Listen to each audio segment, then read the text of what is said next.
I was supposed to be on a train to Burlington, heading to my cousin's farmhouse for the holidays. My suitcase was already loaded, my ticket clutched in my hand, but just as I reached the platform, something stopped me completely. I had forgotten the original will. Benjamin's will, the authentic one, not the copy I kept in my kitchen drawer. I turned around, thinking I would be back in 10 minutes. But what I discovered in my own home was something no mother should ever witness. Not in her own living room, not from her only child. Share this story.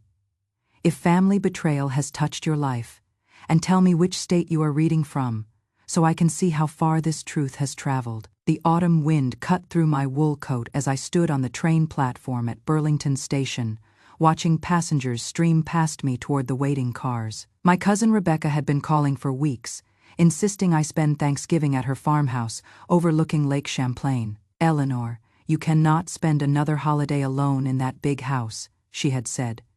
"During our last conversation, pack a bag and come north. The leaves are spectacular this year, and I have got that guest room with the view you always loved." I would finally agreed, partly because the loneliness had become so heavy I could barely breathe around it, and partly because I knew Benjamin would have wanted me to accept help when it was offered. My husband had always been practical about such things. "Take the kindness when it comes," he used to say. "You never know when you will need to return it." So I had packed my small suitcase carefully, chosen my warmest sweater, and even bought a bottle of Rebecca's favorite Vermont maple syrup to bring as a hostess gift. The train ticket was expensive, more than I usually spent on myself these days, but I had justified it as an investment in my mental health. Dr. Richardson had been encouraging me to socialize more since Benjamin's death 18 months ago. But as I stood there watching the conductor check his watch, something nagged at me with increasing urgency. The original will. Benjamin's actual last will and testament, not the photocopy I kept in my kitchen drawer for easy reference. The real document was still locked in our bedroom safe, and I had promised myself I would bring it to the bank's safety deposit box during this trip. It was the kind of responsible task Benjamin would have completed immediately. But I had been putting it off for months. Grief had a way of making even simple responsibilities feel overwhelming, and I had developed a habit of postponing anything that reminded me of his death. The conductor called, "All aboard," and I felt a moment of panic. I could go to Burlington, spend the weekend surrounded by Rebecca's warmth and her famous cooking, and deal with the will next week. Or I could turn around, drive the 15 minutes back to my house, grab the document, and catch the evening train instead. I looked at my reflection in the train window, a 76-year-old woman with silver hair and tired eyes, wearing the same navy coat she had owned for a decade. When had I become so indecisive? When had simple choices become so difficult? The train's whistle blew, long and mournful. I stepped back from the platform edge and watched it pull away, taking my plans and my escape with it. The drive home felt different somehow, as if I were seeing my neighborhood through new eyes. The maples lining Elm Street had reached their peak color, brilliant reds and golds that would have taken Benjamin's breath away. He had always been passionate about autumn in Vermont, insisting we take long drives through the countryside just to watch the leaves change. Our house came into view, a modest Victorian with green shutters and a wraparound porch that Benjamin had restored board by board during our early years of marriage. It looked smaller than I remembered, more vulnerable somehow, sitting alone on its half-acre lot with the flower beds I had neglected since his death. I pulled into the driveway, noticing that Jason's car wasn't there. Good. I could retrieve the will quickly and still make the evening train if I hurried. The front door opened silently when I pushed it. I had forgotten to set the deadbolt again, another habit that would have concerned Benjamin. He had been meticulous about home security, checking locks twice every night before bed. I didn't call out my presence. The atmosphere inside felt unnaturally still, too quiet for a house that should have been empty. My keys remained clutched in my palm, but I didn't place them in the ceramic bowl where they belonged. Something deep in my chest grew cold and watchful.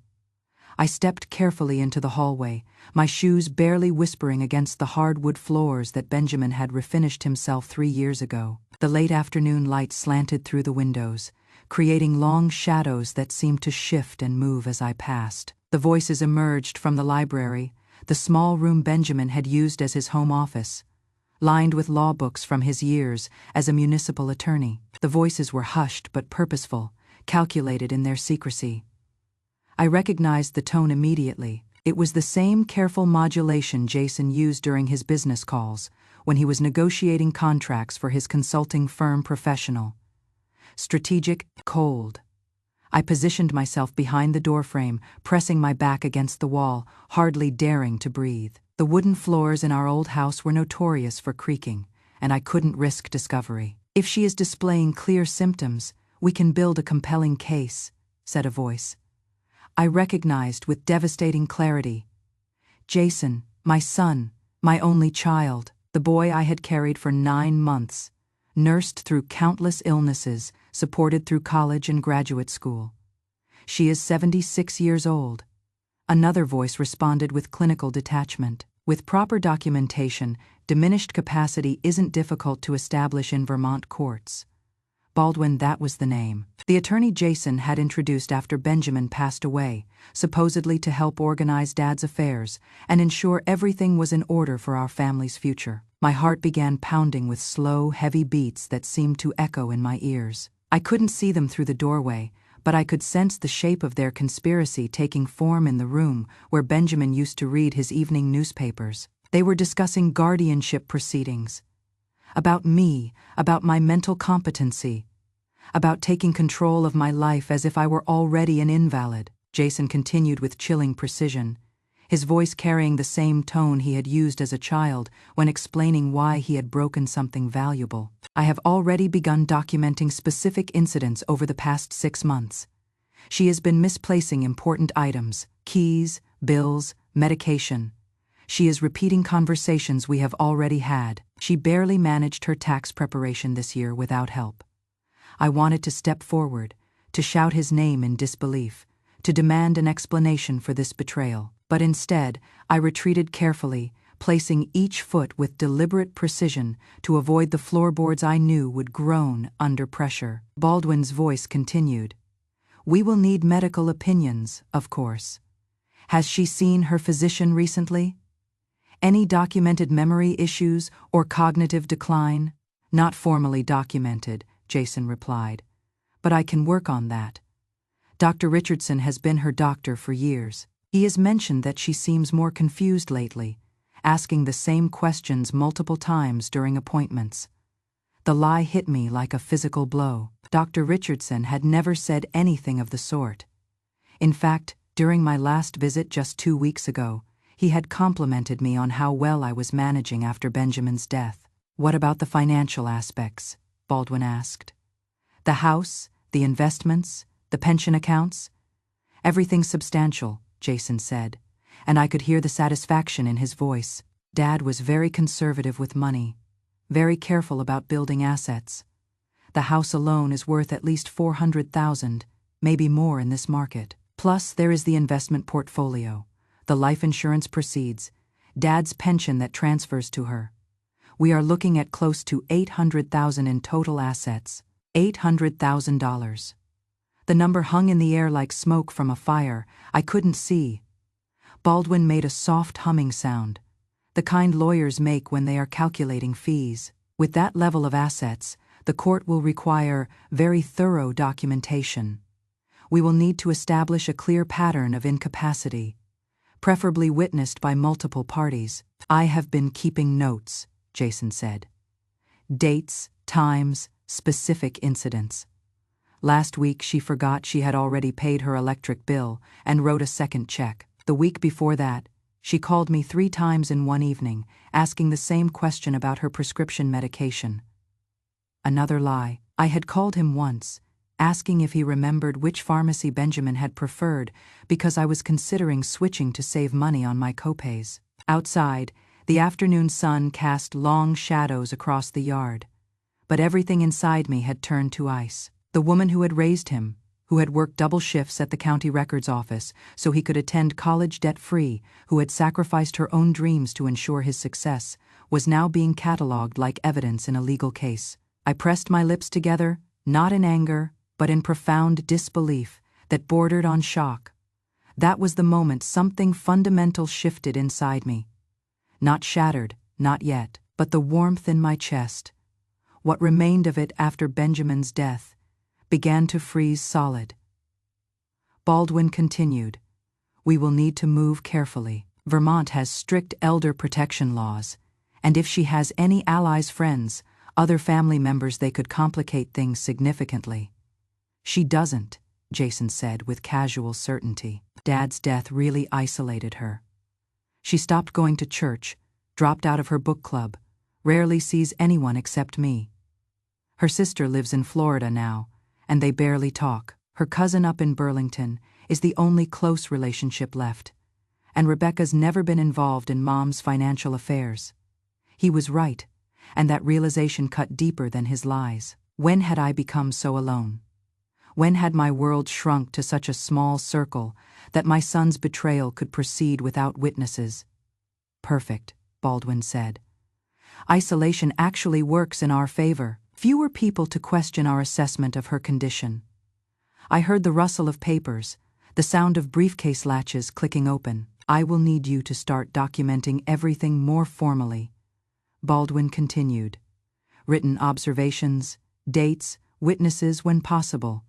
We will also need to establish medical concerns. Can you arrange for her to see her doctor soon?"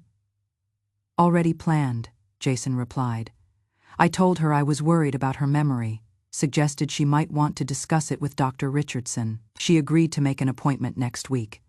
My hands began to tremble against the wall. The appointment Jason had suggested, the one I had thought came from genuine concern for my well-being, was actually part of his strategy to have me declared incompetent. "Excellent," Baldwin said. "And the timing is good. The holidays are approaching, which can be stressful for elderly people. Stress often exacerbates cognitive issues, at least in appearance." They discussed strategy for another 10 minutes, their voices growing more confident as they outlined their plan to systematically dismantle my independence. They talked about my daily routines, my financial habits, my social isolation, my grief responses, all of it twisted into evidence of mental decline. Finally, I heard chairs scraping against the floor, the sounds of departure preparation. I retreated quickly, but silently, toward the front door, slipping outside and around to the side of the house where I could watch through the living room window. My heart was pounding so hard, I was afraid they might hear it through the walls. Baldwin emerged first, a thin man in an expensive suit carrying a leather briefcase. I recognized him now from the funeral, where he had expressed such heartfelt condolences and offered to help with any legal matters that arose. Jason followed, walking Baldwin to a black sedan parked at the curb. They shook hands with the satisfied air of men who had completed successful business negotiations. After Baldwin drove away, Jason stood in the driveway for several minutes, checking his phone and making notes. Even from a distance, I could see the pleased expression on his face. I waited until his car disappeared around the corner before returning to the house. My hands shook so badly I could barely fit the key in the lock. I stood in the hallway where I had eavesdropped on their conspiracy, trying to process what I had learned. The house felt different now, contaminated somehow by the knowledge of what had been planned within its walls. Everything I had noticed over the past few months suddenly rearranged itself in my mind, like puzzle pieces clicking into place.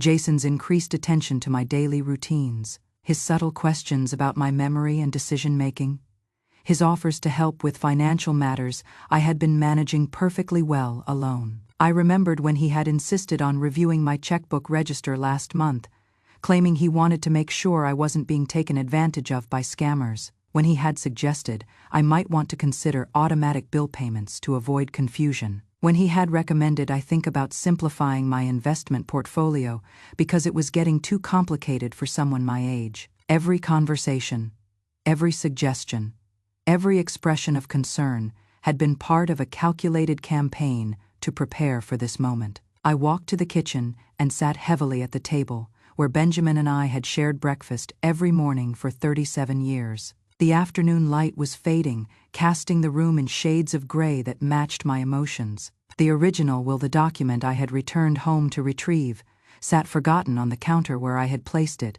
after taking it from the bedroom safe. I picked it up with trembling hands and read Benjamin's careful handwriting on the envelope. Last will and testament of Benjamin Charles Morrison. Inside were the legal documents that would determine my future and Jason's inheritance. Papers that detailed how our life's work would be distributed after my death. Benjamin had been meticulous about estate planning, consulting with attorneys and financial advisors to ensure everything would be handled properly. But he had never imagined that our son would attempt to accelerate that timeline by having me declared incompetent. I made myself a cup of tea and tried to think rationally about my options. I could confront Jason directly, but that would only put him on guard and potentially accelerate his legal maneuvering. I could seek help from Rebecca, but she lived 2 hours away and had her own family responsibilities. I could contact the police. But what crime had actually been committed? Discussing guardianship proceedings wasn't illegal, even if the motivation was purely financial. As darkness fell outside my kitchen window, I realized with crystal clarity that I was more alone and vulnerable than I had ever been in my life. But I also realized something else. I wasn't helpless. I had spent 25 years working in the county records office, organizing documents, tracking legal procedures, understanding how bureaucracy functioned. I knew how to research, how to document, how to build a case, and I had one advantage Jason didn't know about. I had been listening. That was the moment something inside me shifted from victim to strategist. The warmth that had been freezing in my chest began to transform into something harder and more useful. If Jason wanted to play legal games with my life, I would learn the rules and play to win. I didn't go to Burlington that weekend. I didn't call Rebecca to explain why I had missed the train. I simply kept driving when I left the house the next morning, letting instinct guide me through neighborhoods I hadn't visited in decades. My hands remained steady on the steering wheel, but my mind drifted to another time, another version of myself that I would almost forgotten existed. By the time I stopped the car, I was parked outside a small cafe tucked between a used bookstore and an antique shop. The awning was different, bright blue instead of the faded green I remembered. But the aroma floating through the open door was exactly the same: fresh cinnamon rolls, Colombian coffee, the scent of vanilla and butter that had defined Saturday mornings for nearly 4 decades. This was the place Benjamin brought me every weekend during our early married years. Back when we lived in a tiny apartment on Maple Street, and every dollar had to be budgeted carefully. Back when Jason was still a boy with scraped elbows and a head full of questions about how everything worked. I walked inside, noting the changes time had brought. The counter had been modernized with gleaming espresso machines and digital displays. But the mismatched wooden tables remained, each adorned with a small mason jar of seasonal flowers. The clientele was different. 2 mostly college students now. Laptops open, earbuds in, lost in their private digital worlds. In my day, the cafe had been a gathering place for faculty from the nearby college, full of animated conversations about literature and politics and community affairs. I ordered chamomile tea and chose a table by the window, the same spot where Benjamin used to read the Saturday morning paper, while Jason constructed elaborate architectures from sugar packets and coffee stirrers. My fingers wrapped around the warm ceramic mug, seeking comfort, something to anchor me to the present moment, while my mind wandered through memories. Through the window, I watched people pass by in autumn jackets, heads bent against the cool wind, moving with the purposeful energy of those who had places to be and people expecting them. I remembered Benjamin reading aloud from the newspaper, at this exact table, local politics, high school football scores, community events that seemed so important then. Jason would listen while building his sugar packet towers, occasionally asking questions that revealed the analytical mind that would later serve him so well in business. How do they know how tall to make the bridge? He had asked one morning when Benjamin read about construction on the interstate. How do elevators know which floor to stop at? He had wondered another time.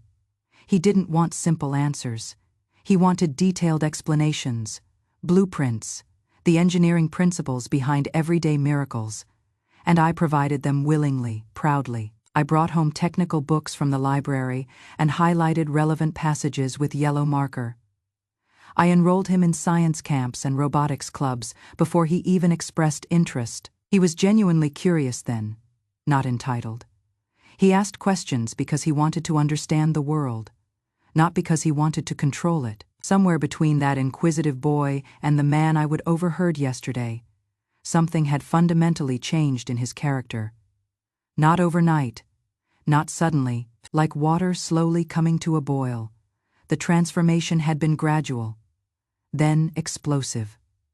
I remembered the first signs of his shifting attitude after he graduated from business school. The subtle condescension when he explained investment strategies I hadn't asked about. The way he began speaking to me as if I were naive about financial matters, despite my decades of experience managing household budgets and retirement planning. When Benjamin fell ill, Jason had stepped in to help with medical decisions and insurance paperwork. At first, I had been grateful for his support. He was organized, articulate, comfortable dealing with doctors and bureaucrats in ways that intimidated me.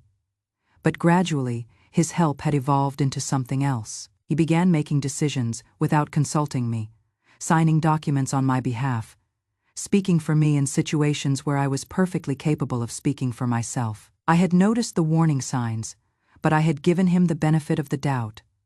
A grieving mother's trust, a widow's desperate hope that her son's increased involvement meant increased love. When he insisted on handling Benjamin's estate paperwork, I had assumed it was kindness.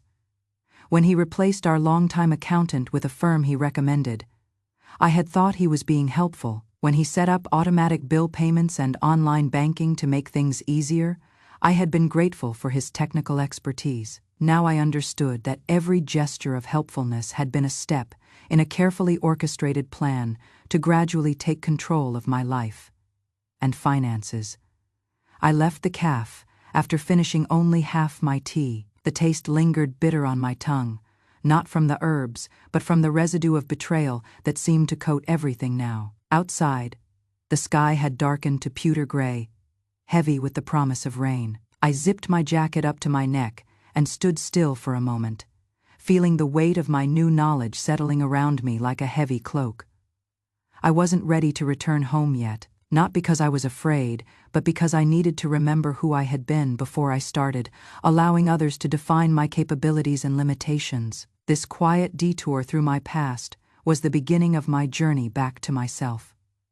The parking area behind the county courthouse was nearly empty when I arrived an hour later. It was late afternoon on a Friday, the sky already surrendering to the soft gray of early winter. I pulled into the same space I had occupied during my working years, the spot next to the old elm tree that provided shade in summer and shelter from snow in winter. For a moment, I simply sat in the car, letting memories wash over me. This building had been my second home for 25 years, the place where I had built my professional identity and learned to navigate complex bureaucratic systems. I had started as a filing clerk, fresh out of high school, slowly working my way up to senior records coordinator. By the time I retired, I was responsible for maintaining the county's historical documents, overseeing digitization projects, and training new employees in proper archival procedures. The work had given me confidence in ways that homemaking never had. In the records office,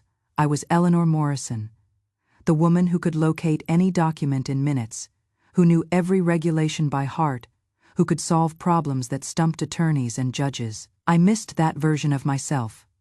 The building's interior had been renovated since my retirement, with new carpeting and modern security systems. But the essential character remained unchanged. The smell was exactly the same: old paper, furniture polish, and the faint mustiness of documents that had been stored for decades. It was a scent that had always made me feel competent and purposeful. I walked directly past the public areas toward the back of the building, heading for the records vault. The young woman at the reception desk looked up questioningly as I approached. "I am Eleanor Morrison," I said, trying to project the authority I had once wielded here. "I used to work in this department." I need to review a document I filed several years ago, a copy of my late husband's will. She studied me for a moment, perhaps trying to place my face or determine my current authorization level. Then she handed me a visitor's form and pointed toward a corner workstation. "You can use table 3, she said.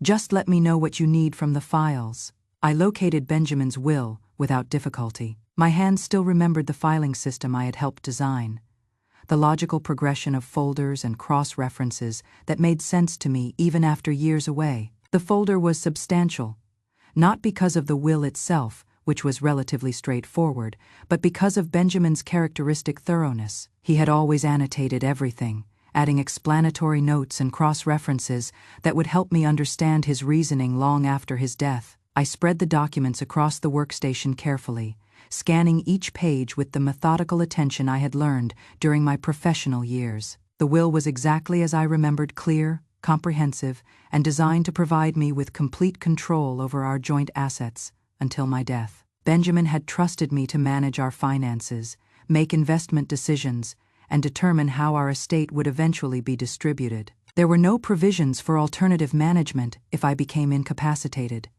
No suggestions that Jason should assume financial responsibility. No indication that Benjamin had ever questioned my mental competency or decision-making abilities. But what caught my attention were the handwritten notes Benjamin had tucked inside the folder. Not part of the official will, but personal messages meant for my eyes only. One note, written on his personal stationery, read, "Eleanor, if you ever feel uncertain about major decisions, remember that the answer is always in the documentation. Trust your instincts and your experience. You have always been stronger than you believed." I felt tears prick at my eyes, not from sadness but from recognition. Benjamin had known me better than I knew myself. He would understood that I might doubt my capabilities after his death, and he had left reminders of my competence hidden among the legal documents. Another note, attached to a summary of our investment portfolio, said, "You understand these accounts better than anyone. Don't let others convince you otherwise. Your decisions have always been sound." The final note was attached to a list of important contacts: attorneys, financial advisors, insurance agents. It read, "If anyone ever questions your capacity to manage these affairs, show them our financial growth over the past 20 years. The numbers don't lie. You built this security through careful planning and intelligent decisions." Benjamin had been documenting my competence just as meticulously as Jason was now trying to document my decline. I pulled out my phone and photographed every page, every note, every annotation. Then I requested certified copies of the complete file, paying the modest fee with cash from my wallet. By the time I left the courthouse, I had a comprehensive record of Benjamin's intentions and his confidence in my abilities. But more importantly, I had rediscovered my own sense of professional competence. I felt like Eleanor Morrison again, the woman who had organized municipal records for 2.5 decades, who had understood complex regulations and maintained detailed filing systems, who had been trusted with important civic responsibilities. That woman was perfectly capable of outmaneuvering one manipulative son and his ethically questionable attorney. The drive home took me past the elementary school where Jason had attended kindergarten through 6th grade. I slowed as I passed the playground where I had pushed him on swings during countless afternoon visits, where I had cheered from the sidelines during Little League games, where I had attended parent-teacher conferences and school plays and award ceremonies. I remembered the pride I had felt watching him excel academically, the hopes Benjamin and I had shared for his future, the sacrifices we had made to ensure he had every opportunity we had never had. Where had that promising boy gone? When had ambition curdled into greed? When had love transformed into calculation? As I pulled into my driveway, I realized that these questions, while painful, were ultimately irrelevant. The Jason who had built sugar packet towers and asked innocent questions about engineering was gone, replaced by someone I didn't recognize and certainly didn't trust. My job now was to protect myself from this stranger who happened to share my DNA. That evening, I sat at my kitchen table with Benjamin's documents spread before me. making careful notes in a spiral notebook I had retrieved from my desk drawer. On the left side of each page, I wrote Jason's lies and manipulations. On the right side, I documented the truth evidence of my competence, records of my sound decision-making, proof of my continued independence. It was a technique I had learned during my years in the records office, creating parallel documentation to expose discrepancies and establish facts. If Jason wanted to build a case based on lies, I would build a stronger case based on truth. But first, I needed help from someone I could trust.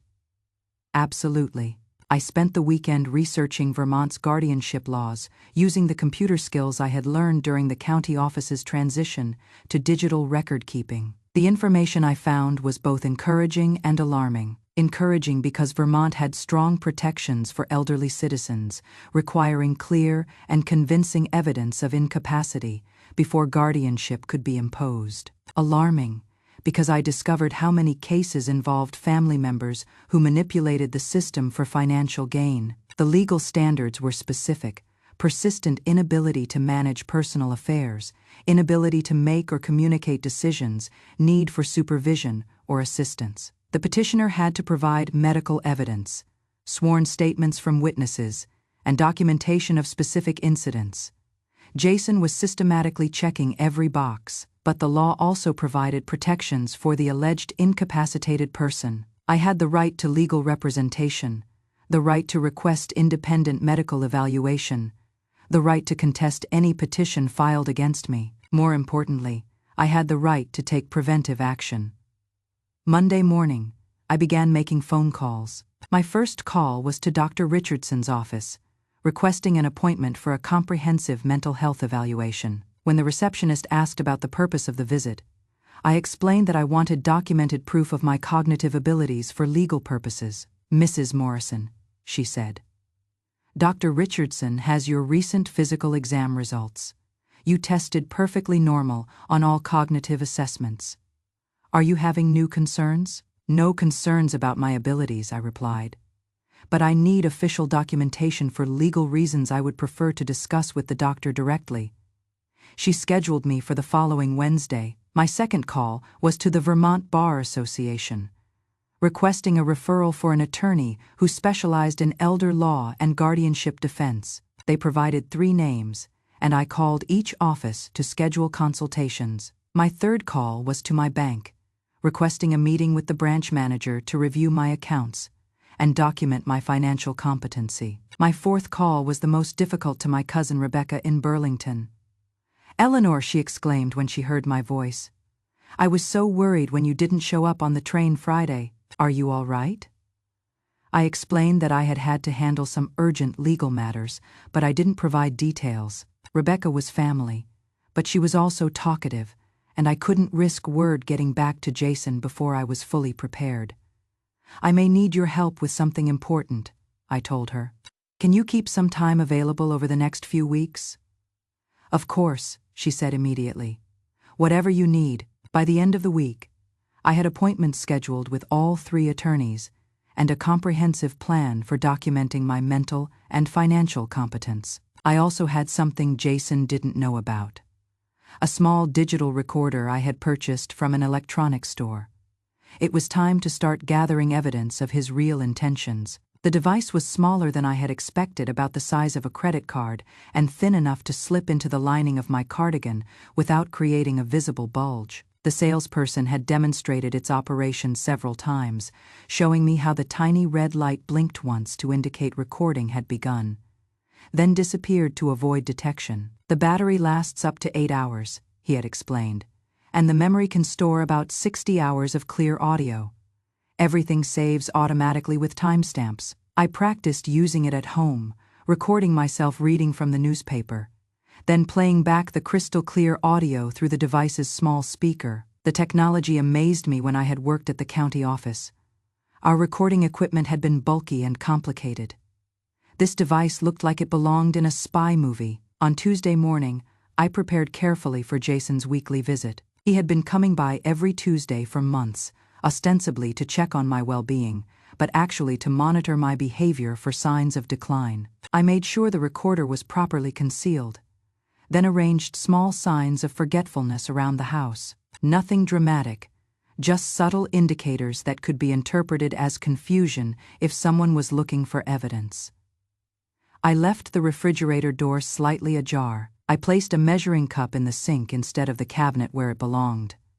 I left yesterday's newspaper folded open on the kitchen table, as if I had forgotten to put it away. When I heard Jason's car in the driveway, I activated the recorder with a quick press of the hidden button, then settled at the kitchen table with a crossword puzzle half completed and a pen without its cap. "Hi, Mom," he said, as he entered through the front door without knocking a presumption that would have irritated Benjamin. He carried a shopping bag and wore his most caring expression. "Oh, hello, dear," I replied, looking up slowly, as if I had been deeply absorbed in the puzzle. "What brings you by today?" He paused, studying my face. "It is Tuesday, Mom. I always visit on Tuesdays, remember?" I blinked as if confused, then smiled, of course.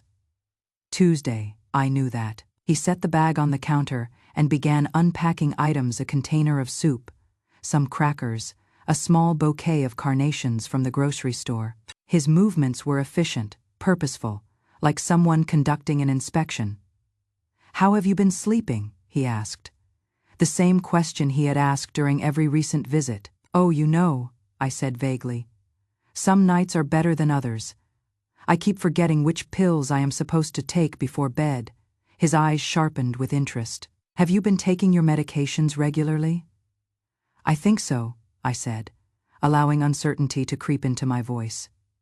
"There are so many of them now. Sometimes I cannot remember if I took the morning ones or the evening ones." This was completely untrue. I had a pill organizer that I filled every Sunday, and I had never missed a dose. But Jason made a quick note in his phone, and I could see the satisfaction in his expression. "Maybe we should look into one of those automatic pill dispensers," he suggested. "They can be programmed to remind you when to take each medication."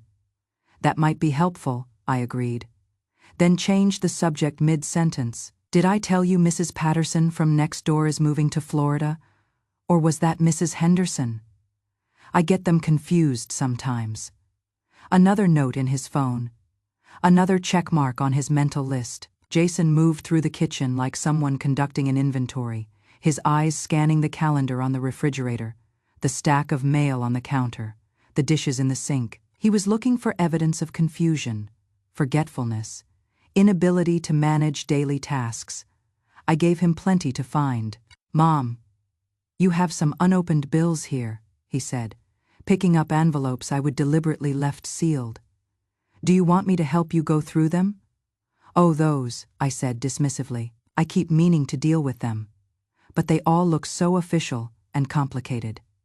"Maybe later. This one is from the insurance company," he said, holding up an envelope I would actually opened and responded to 3 days earlier. "It might be important." "Insurance," I repeated slowly, as if the word confused me. "Yes, that is. Benjamin always handled the insurance matters. I never really understood all those forms and numbers." Jason's expression brightened. This was exactly the kind of statement he needed for his guardianship. Petition evidence that I felt overwhelmed by financial responsibilities. He spent the next hour subtly testing my memory and decision-making abilities, asking about recent conversations we had had, inquiring about my daily routines, suggesting that I might be more comfortable if someone helped me manage my affairs. I played my part perfectly, displaying just enough confusion to seem concerning, but not enough to be obviously theatrical. I forgot which day it was, misplaced my reading glasses twice, and expressed anxiety about managing my household tasks alone. All the while, the tiny recorder captured every word, every leading question, every manipulation disguised as concern. "Mom," Jason said as he prepared to leave, "I have been thinking it might be good for you to talk to someone about how you are adjusting to life without Dad. Maybe a counselor or social worker who specializes in helping seniors." "Do you think I need that kind of help?" I asked, allowing my voice to sound small and uncertain. "I just want to make sure you have all the support you need," he replied smoothly. There are people who are trained to assess whether someone is managing well independently or might benefit from additional assistance. Translation: he wanted a professional evaluation that would support his guardianship petition. I suppose that might be useful, I said thoughtfully, as long as they understand that I am not ready to give up my independence entirely. Of course not, Jason assured me. It would just be an assessment to make sure you are safe and well cared for. After he left, I sat in the quiet kitchen and played back portions of the recording. His voice sounded different through the digital speaker, colder, more calculated than I had noticed during our actual conversation. But the most chilling moment came at the very end. After he thought he was out of recording range, I heard his car door slam, then his voice speaking on his phone. "Baldwin, it is Jason. I just finished this week's visit. She is definitely getting worse. Today she couldn't remember what day it was, seemed confused about her medications, and admitted she feels overwhelmed by financial paperwork. Yes, I think we can move forward with the timeline we discussed." The recording ended there, but it was enough. I had documented proof of his deception and his intention to pursue guardianship based on fabricated evidence. I uploaded the audio file to a secure cloud storage account I had created specifically for this purpose, then made backup copies on 2 separate flash drives. One went into my safety deposit box. The other I hid in a sealed plastic bag inside an old photo album. Jason thought he was building a case against me, but I was building a stronger case against him. Wednesday morning brought my appointment with Dr. Richardson.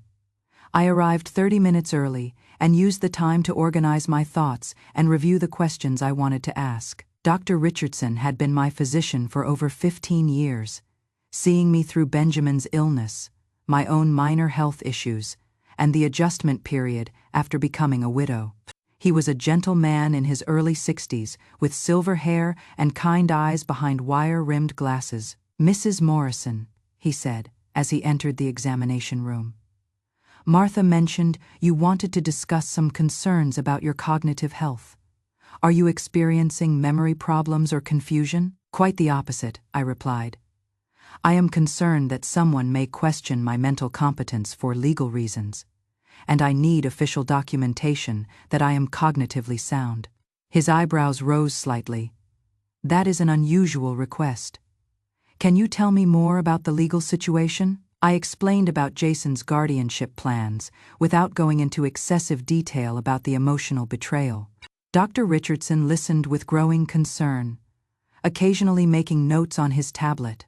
"Mrs. Morrison," he said when I finished, "based on our interactions over the years and your recent physical exam, I see no signs of cognitive decline whatsoever. Your memory is excellent, your reasoning is clear, and you have been managing your medical care independently without any problems.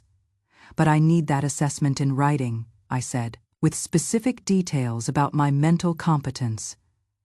"Absolutely," he agreed. "I will prepare a comprehensive evaluation that documents your cognitive abilities, your capacity to make informed decisions, and your ability to manage your personal affairs independently."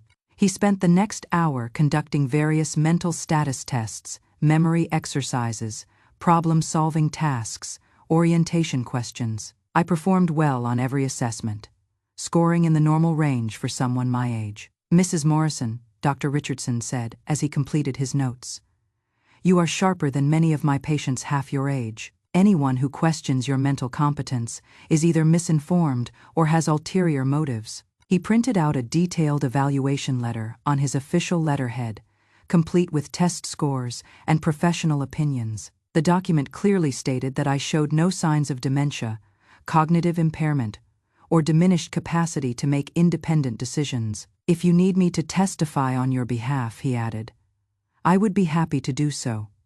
What your son is attempting sounds like elder abuse to me." That afternoon, I met with the first of the 3 attorneys Rebecca had helped me research. Patricia Henley specialized in elder law and had a reputation for aggressive advocacy on behalf of older clients. Her office was in a converted Victorian house downtown, with comfortable furniture and walls lined with law books. She was about my age, with silver hair pulled back in a professional bun and intelligent eyes that missed nothing. I brought copies of all my documentation: Benjamin's will, the recording of Jason's visit, Dr. Richardson's evaluation, and financial records showing my competent management of household affairs. Patricia listened to the audio recording with increasing anger, her expression hardening as Jason's deception became clear. "Mrs. Morrison," she said when the recording ended, "this is a textbook case of attempted financial exploitation. Your son is systematically building a false case for guardianship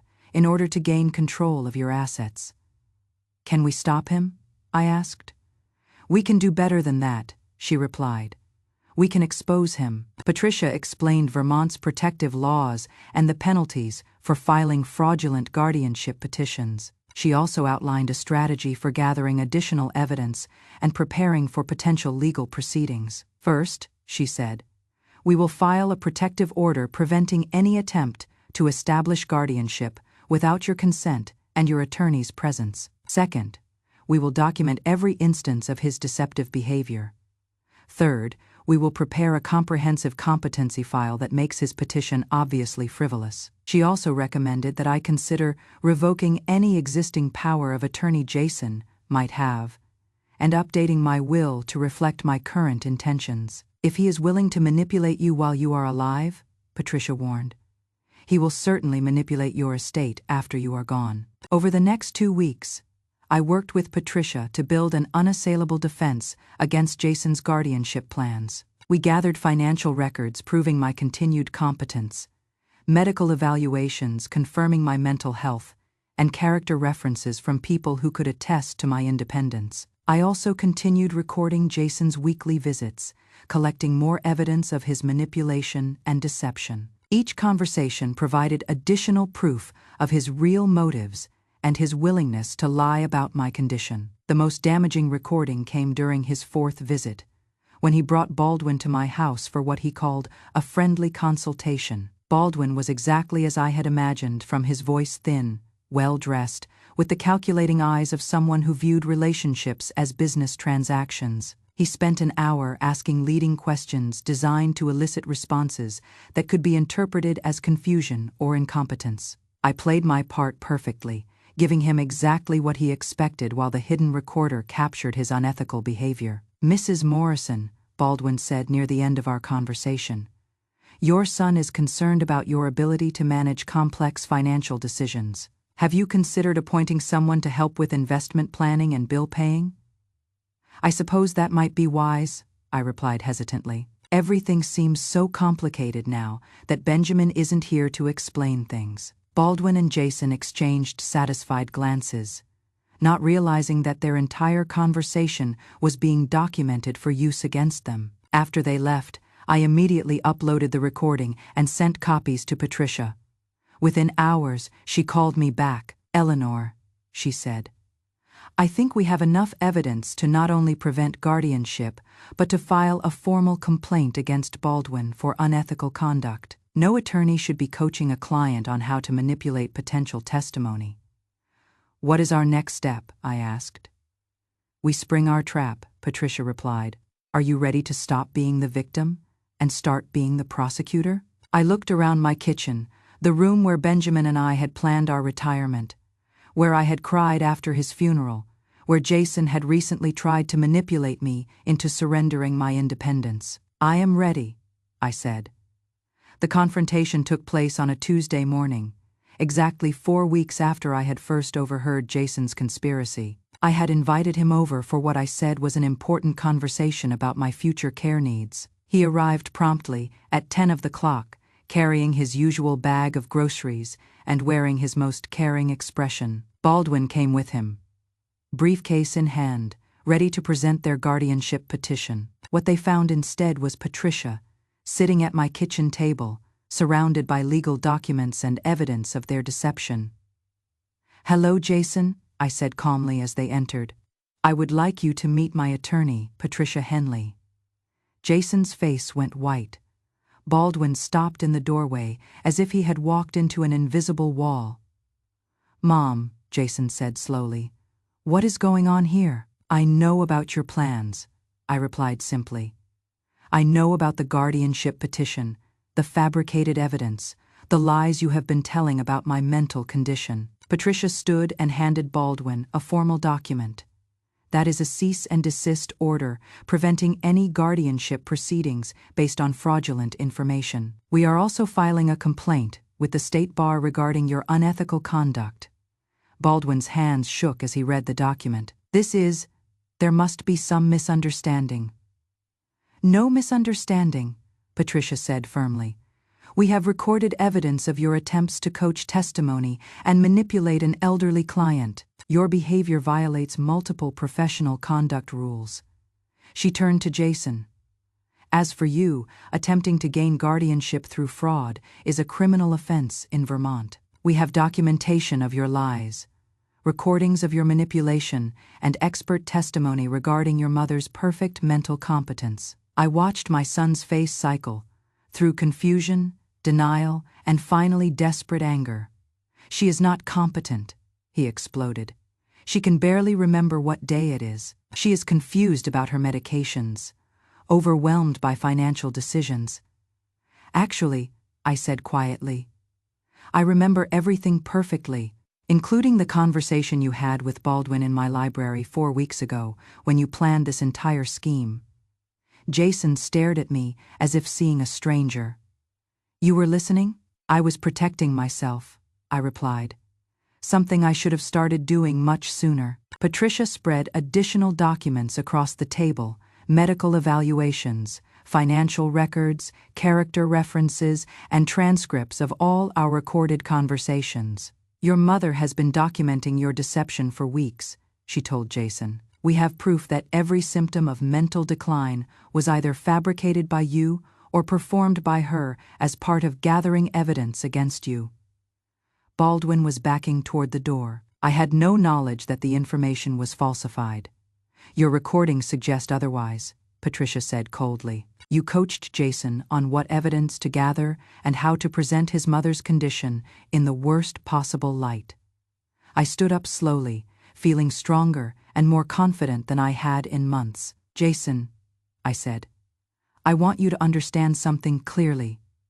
I am not confused, forgetful, or incompetent. I am a 76-year-old woman who managed municipal records for 25 years, who understands legal procedures, and who is perfectly capable of managing her own affairs.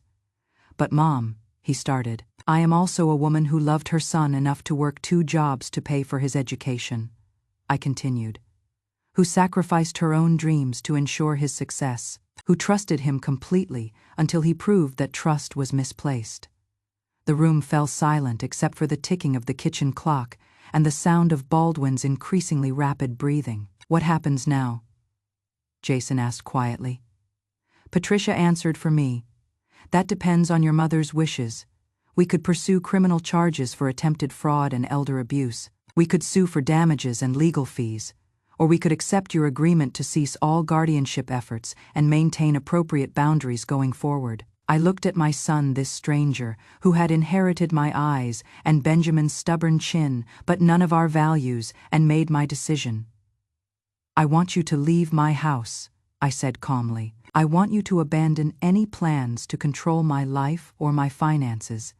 And I want you to understand that if you ever attempt anything like this again, I will use every legal resource available to stop you. Jason's shoulders sagged as the full weight of his failure settled around him. Mom, please. I was just trying to protect you. No, I said firmly. You were trying to steal from me. There is a difference. After they left Baldwin practically running to his car, Jason walking slowly with his shoulders slumped in defeat. I sat in my kitchen with Patricia and felt something I hadn't experienced in months. Peace. How do you feel? Patricia asked. I thought about the question seriously. Sad, I said finally. But not weak, not confused, not like someone who needs to be managed or protected or declared incompetent. And your son, I looked out the window at the maple tree Benjamin had planted in our backyard 30 years ago. Its leaves were turning brilliant red and gold, preparing for winter, but still beautiful. Still strong. He made his choice, I said. Now he has to live with the consequences. Patricia gathered her documents and prepared to leave. Will you be all right on your own? I smiled, feeling truly confident for the first time since Benjamin's death. I have been on my own for months without realizing it. The difference now is that I know I can handle whatever comes next. That evening, I called Rebecca and told her the entire story. She listened with growing outrage, occasionally interrupting to express disbelief at Jason's behavior.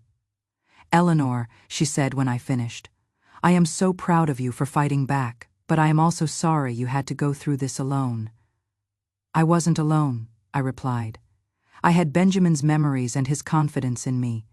I had my own professional experience and skills, and I had the knowledge that I deserved better treatment than what Jason was planning." "What will you do now?" I looked around my kitchen, in my house, with my decisions and my independence intact, and realized I had choices again. "I think," I said slowly, "I will start by taking that train to Burlington. I owe you a visit, and I have some celebrating to do." 6 months later, I was working part-time at the Burlington Historical Society, helping them organize their archive of municipal records. The work was satisfying in ways I had forgotten were possible using my professional skills, contributing to my community, interacting with people who valued my expertise. I had moved to a small apartment near Rebecca's farmhouse, close enough for daily visits, but independent enough to maintain my privacy and autonomy. The proximity to family felt healing rather than suffocating, probably because it was my choice rather than someone else's necessity. Jason had made one attempt to reconcile, sending a letter that was equal parts apology and justification.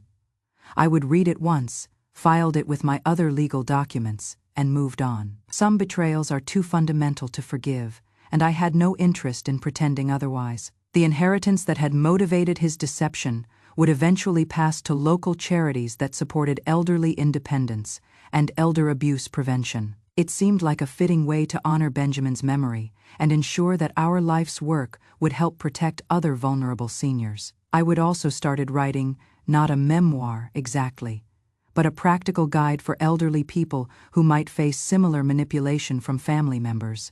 The working title was Trusting Your Instincts, a senior's guide to protecting independence, and I was collaborating with Patricia to ensure the legal advice was accurate and useful. The most surprising development had been my friendship with Hannah, a graduate student in social work who was researching family financial abuse. She had contacted me after reading about my case in a legal journal, and we had discovered a shared interest in protecting elderly rights. Hannah had become my unofficial research partner, helping me understand the broader patterns of elder abuse and the systemic failures that allow it to continue. Her energy and idealism reminded me of my younger self, when I had believed that proper documentation and clear procedures could solve almost any problem. "Mrs. Morrison," she said, during one of our weekly meetings, "your case is important because it shows how effective resistance can be when someone has the knowledge and resources to fight back. But what about elderly people who don't have your professional background or financial stability?" It was a question that haunted me. My successful defense against Jason's manipulation had required specific skills, supportive allies, and enough financial resources to hire excellent legal representation. Many elderly people facing similar threats wouldn't have those advantages. That realization had motivated my current project, working with Patricia and other elder law attorneys to develop template documents and procedures that could help vulnerable seniors protect themselves more effectively. We were creating standardized forms for documenting competency, guides for recognizing manipulation tactics, and referral networks for professional support. The goal was to democratize the kind of protection that had saved my independence. On quiet evenings in my Burlington apartment, I often thought about the journey that had brought me to this point. The woman who had stood on the train platform 18 months ago, hesitating between escape and responsibility, seemed like a different person entirely. That woman had been defined by her relationships: Benjamin's widow, Jason's mother, someone whose identity depended on other people's needs and expectations. She had been loving, generous, trusting to a fault. The woman I would become was still loving and generous, but she was also strategic, self-protective, and fiercely independent. She understood that kindness without boundaries was just exploitation waiting to happen. I didn't regret the transformation. The pain of Jason's betrayal had been a necessary catalyst for rediscovering my own strength and capabilities. Without his attempt to control me, I might have spent my remaining years in comfortable passivity, never realizing how much I still had to contribute. Sometimes I wondered if Benjamin would have been proud of how I had handled the crisis. I thought he would have been, not because I had defeated Jason, but because I had refused to surrender the independence and competence he had always admired in me. The last entry in my journal, written on the first anniversary of my confrontation with Jason, read simply, "Survival is not enough. Dignity requires vigilance. Independence demands courage." Today I have all three. As winter settled over Vermont, I found myself looking forward to spring with anticipation rather than anxiety. I had work that mattered, relationships that nourished me, and the hard-won knowledge that I could protect myself from anyone who tried to diminish my worth. The silence that had once felt oppressive now felt like space room to grow, to choose, to define myself on my own terms. It was the silence of possibility rather than emptiness, and in that silence, I was finally completely free. If this story stayed with you, perhaps it is because somewhere deep inside, you have felt that particular silence too, the kind that isn't weakness, but survival instinct preparing for action. If you have ever been overlooked, dismissed, or made to doubt your own voice, I hope this reminded you that dignity doesn't require permission from anyone. You are not alone in your quiet strength. You never were. If this moved you, I would love for you to share your thoughts, or simply carry this story with you a little while longer.